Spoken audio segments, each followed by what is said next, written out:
तर नमस्कार मित्रांनो, तुमच्या YouTube चॅनलवर 4000 तास वॉच टाईम पूर्ण करण्यासाठी किती व्ह्यूज लागतात? YouTube मॉनिटायझेशन मिळवण्यासाठी नेमकं कोणत्या अटी पूर्ण कराव्या लागतात? आणि मॉनिटायझेशनसाठी अर्ज कसा करावा? या व्हिडिओमध्ये आपण ही संपूर्ण माहिती अगदी सोप्या भाषेत जाणून घेणार आहोत. तर चला मग व्हिडिओला सुरुवात करूया. सर्वप्रथम एक महत्त्वाची गोष्ट समजून घ्या. 4000 4 तास तास म्हणजे 2,40,000 मिनिटाचा वॉच टाईम. पण यासाठी ठराविक व्ह्यूजची संख्या सांगता येत नाही. कारण किती व्ह्यूज लागतील हे तुमच्या व्हिडिओची सरासरी पाहण्याची वेळ म्हणजे ॲव्हरेज वॉच टाईम यावर अवलंबून असते.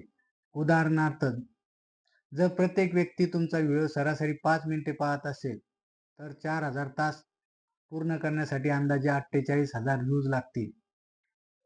जर ॲव्हरेज टाईम 2 मिनिटे असेल, तर अंदाजे 1,20,000 व्ह्यूज लागतील. आणि जर लोक तुमचा व्हिडिओ सरासरी 10 मिनिटे पाहत असतील, तर अंदाजे 24,000 व्ह्यूजमध्ये 4000 तास पूर्ण होऊ शकतात. म्हणून फक्त व्ह्यूज वाढवण्यापेक्षा लोकांनी तुमचा व्हिडिओ जास्त वेळ पाहणे महत्त्वाचे आहे. आता प्रश्न आहे, 4000 तास वॉच टाईमसाठी कोणता वॉच टाईम मोजला जातो? यूट्यूबच्या नियमानुसार पार्टनर प्रोग्रामसाठी लागणारा 4000 तासाचा वॉच टाईम हा मागील 12 महिन्यातील सार्वजनिक लॉंग फॉर्म व्हिडिओच्या वॉच टाईमवर आधारित असतो. हे लक्षात असू द्या. शॉर्ट फीडमधून मिळालेला वॉच टाईम या 4000 तासाच्या गणनेत धरला जात नाही.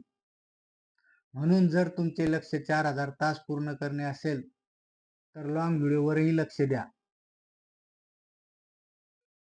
आता येऊया YouTube मॉनिटायझेशनच्या पात्रतेकडे. सामान्य जाहिरात YouTube पार्टनर प्रोग्राममध्ये प्रवेश मिळवण्यासाठी तुमच्या चॅनलला 1000 सबस्क्रायबर आणि मागील 12 महिन्यात 4000 सार्वजनिक वॉच टाईम किंवा शॉर्टच्या बाबतीत YouTubeने दिलेल्या संबंधित व्ह्यूज निकष पूर्ण करावा लागतो.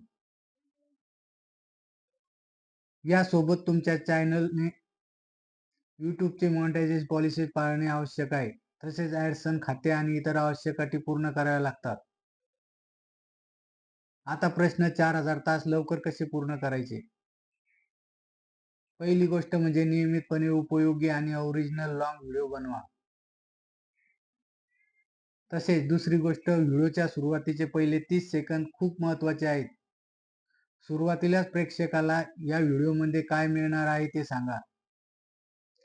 तिसरी गोष्ट, थंबनेल आणि टायटल आकर्षक ठेवा. चुकीची माहिती देऊन क्लिकबेट करू नका. चौथी गोष्ट, लोक तुमचा व्हिडिओ शेवटपर्यंत पाहतील अशी माहिती द्या. एका व्हिडिओमधून दुसऱ्या संबंधित व्हिडिओकडे प्रेक्षकाला घेऊन जा. पाचवी गोष्ट, YouTube स्टुडिओमध्ये अॅनालायसिस तपासा. कोणता व्हिडिओला जास्त वॉच टाईम मिळतोय, लोक कुठे व्हिडिओ सोडून जात आहेत आणि कोणत्या विषयावर जास्त व्ह्यूज मिळत आहेत हे पहा. आता शेवटी मॉनिटायझेशनसाठी अर्ज कसा करायचा? तुमची पात्रता पूर्ण झाल्यावर YouTube स्टुडिओमध्ये अर्न ऑप्शनला जा. तिथे YouTube पार्टनर प्रोग्रामसाठी अप्लाय करण्याचा पर्याय उपलब्ध असेल. आवश्यक टर्म्स स्वीकारा, ॲडसन्स खाते जोडा किंवा आवश्यक असल्यास नवी ॲडसन्स खाते तयार करा आणि यूट्यूबकडून चॅनल रिव्ह्यू होण्याची वाट पहा. रिव्ह्यूमध्ये तुमच्या चॅनलवरील कंटेंट आणि यूट्यूबच्या मॉनिटायझेशन पॉलिसीचे पालन तपासले जाते.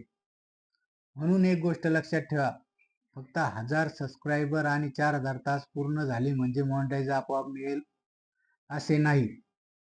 तुमचे चॅनल यूट्यूबच्या धोरणानुसार पात्र असणे आवश्यक आहे. तर मित्रांनो, तुमचे लक्ष जर यूट्यूब मॉनिटायझेशन असेल तर सबस्क्रायबर, व्ह्यूज आणि वॉच टाईम यासोबत कंटेंट क्वालिटीवरही लक्ष द्या. हा व्हिडिओ उपयोगी वाटत असेल तर लाईक, तुमच्या मित्रांना शेअर आणि अशाच YouTube आणि फेसबुकच्या नवीन अपडेटसाठी चॅनलला सबस्क्राईब करा. धन्यवाद. भेटूया पुढच्या व्हिडिओमध्ये.